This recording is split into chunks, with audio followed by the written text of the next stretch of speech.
Welcome back, my liege lords. It's been nearly 2 years since House of the Dragon debuted its first season, and I couldn't be happier to dive back into Westeros. The first season had its ups and downs. The pacing was rushed, too many bloody childbirth scenes, and time skips recast actors so fast we barely understood who anyone was anymore. But after watching the first episode of Season 2, I can safely say those problems are behind us. Over the past 2 weeks, I re-entered everything there is to know about House of the Dragon and George R. Martin's Fire and Blood novel into my brain. Now I'm a walking encyclopedia of a fictional fantasy realm and its sibling-marrying, dragon-riding royal family. With Season 2's big premiere finally here, I can say, without a shred of regret, that it was completely worth it.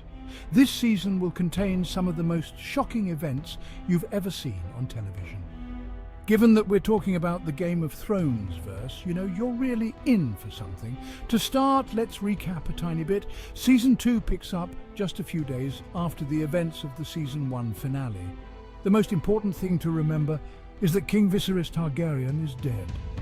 His council conspired to place his grandson, Aegon II, on the Iron Throne instead of the king's chosen heir, his daughter Rhaenyra Targaryen. Alicent Hightower, Rhaenyra's former friend and later stepmother, believes that Viserys spoke Aegon's name right before he died. She interpreted his final breath to mean that he wished for Aegon to ascend the Iron Throne instead of Rhaenyra. Whether that was right or wrong, she would secure her family's legacy. Escaping to Dragonstone, Rhaenyra assembles an army to fight back and retake her throne. We start Season 2 with Rhaenyra's son, Jacaerys. He flies north of Winterfell to make an ally out of Cregan Stark at the Wall. Yes, the Starks have returned. Cregan warns Jacaerys about the whole winter is coming thing, but he agrees to support Rhaenyra's claim to the throne nonetheless. The northern fighters are a great addition to her army. Sadly, there's no time to celebrate. Aemon Targaryen murdered Jacaerys' brother, Lucerys, in the Season 1 finale, and Jacaerys hears the news for the first time. Back at Dragonstone, Rhaenyra is in mourning.